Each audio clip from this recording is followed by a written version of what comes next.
My typical day begins at 5 a.m. I get up, wash myself, have breakfast, then I go to school. When the school finishes, I go back home.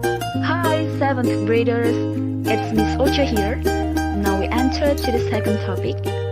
While our topic today is about things we like doing. Today's agenda, we have conversation and grammar.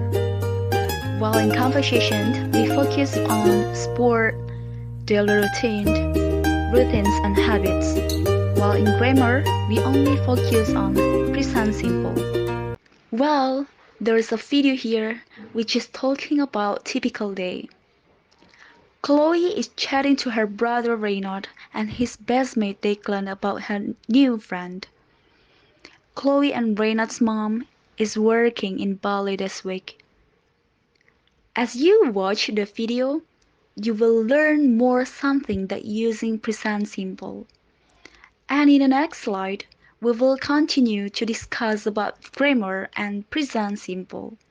So, I hope you enjoy it. Now let's talk about grammar. In this slide, we only focus on using present simple.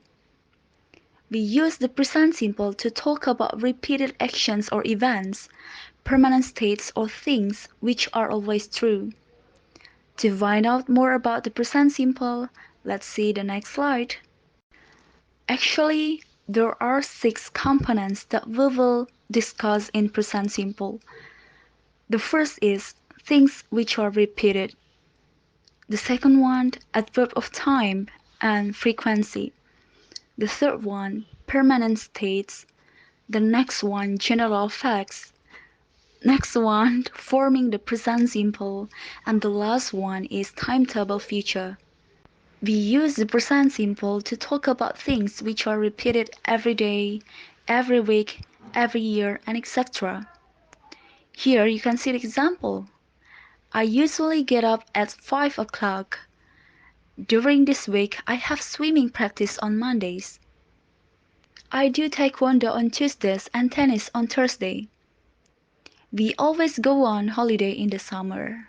So you can see the bold one, I have put it here.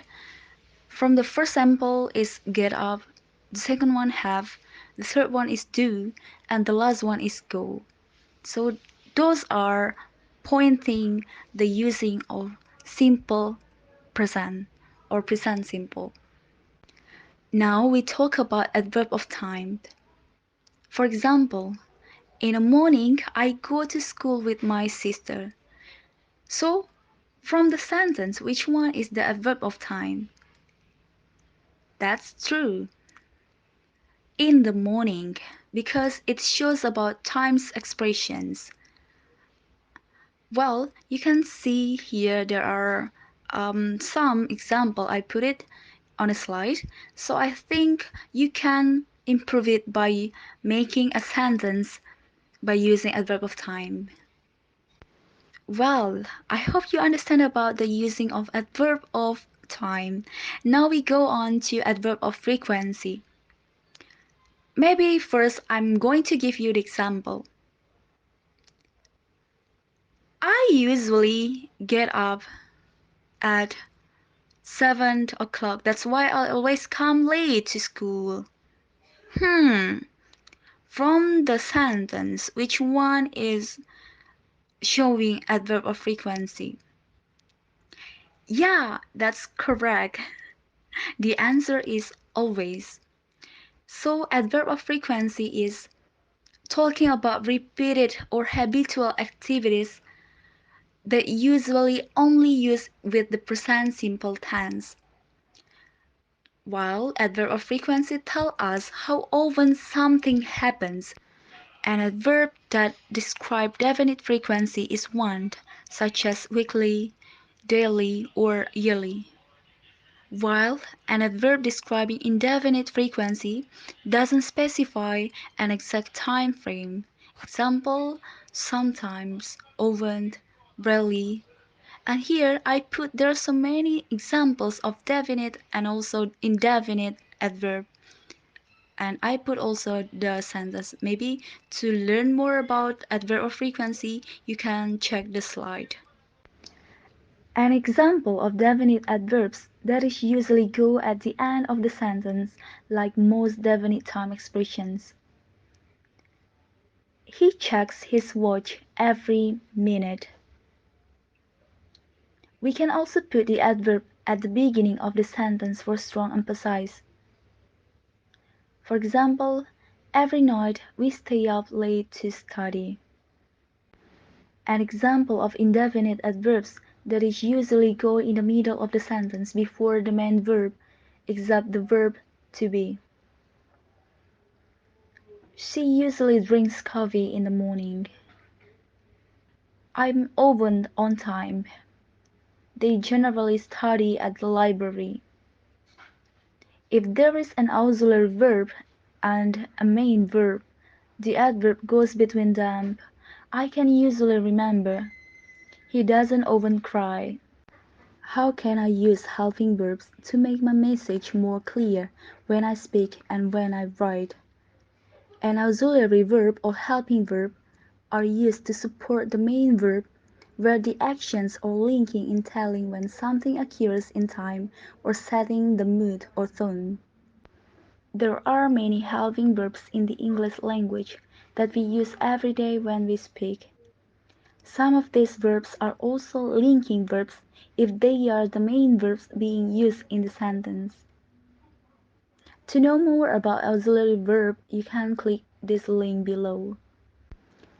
Okay then, let's get started to find an auxiliary verb in a sentence.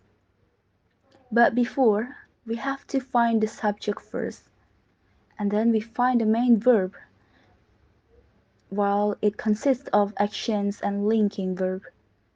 The third one, look at the words in between the subject and the main verb. Let's see the example. Gita should have cleaned this room. First, we need to find the subject, while the subject is who or what is the sentence about. Well, the sentence is about Gita. Gita is subject.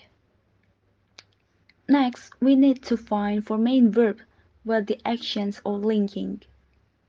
So, what did Gita do? Or which word that shows actions? Well, clean show actions. So clean is a verb in the sentence. Now we need to look up the words in between the subject and a main verb. So which one are those? Well, Gita is subject and clean is a main verb. Should and have of the words we need to look up. So should and have are both a helping verb. Finally, we found a helping verb. So actually, what they do in a sentence? Well, without the helping verbs, our sentence would say, Gita cleaned her room. Remember, a helping verb tells when something occurs in time or set the mood and tone. The helping verb should and have let the reader know that Gita not cleaned the room yet. Gita, you should have cleaned your room. Uh-oh, and it looks like should and have set the mood and tone.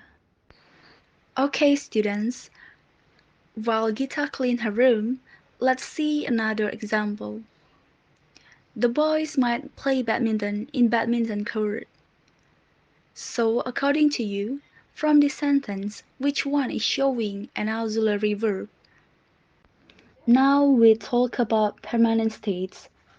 Permanent states are situations or feelings which are not temporary. For example, I like him a lot. Sophie works as travel writer. They live in London. About permanent and temporary things, what about this sentence? Is your mom in Bali this week? Isn't that temporary? Well, I took this sentence from the conversation in slide 2. Normally, we use the present simple for permanent states. and the present continuous for temporary states. But some verbs are thought of as state verbs and they are not usually used in the continuous form. Stative verbs describe a state rather than an action. They aren't usually used in the present continuous form. State verbs generally fall into four groups: emotions, possessions, sense, thoughts. Well, for the grouping you can see it from here. And for example, I don't know the answer, so you cannot say I'm not knowing the answer. That's wrong. And the second one, she really likes you. Not she's really liking you. That's really wrong.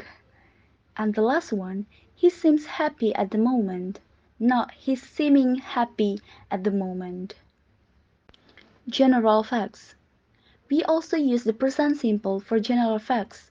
For example, when talking about science or geography. Bali is really hot at this time of year. Snakes live on the ground, in trees and in water. Forming the present simple. The main thing is that the third person singular forms end in s or es. Remember, that's only for he, she, or it. For examples, he watches black and white films at his cinema club on Wednesdays. The second one is, she thinks chess is a sport. And the other forms don't end in s or es, such as, I watch TV a lot, we think Coldplay are boring. What about questions and negative forms? For most verbs, we use the present simple of the verb do or does plus subject plus infinitive without to form questions. Examples: do you see him on Wednesday then? Or does Bryden like sport? For negative, we use the subject plus do, does, plus not, plus infinitive without to. Example: Chloe and Bryden don't go out together much at the weekend. Next, I don't think Coldplay are boring. Okay, students, that's all about our material today. Don't forget to do your pre-test and see you in a class. Bye!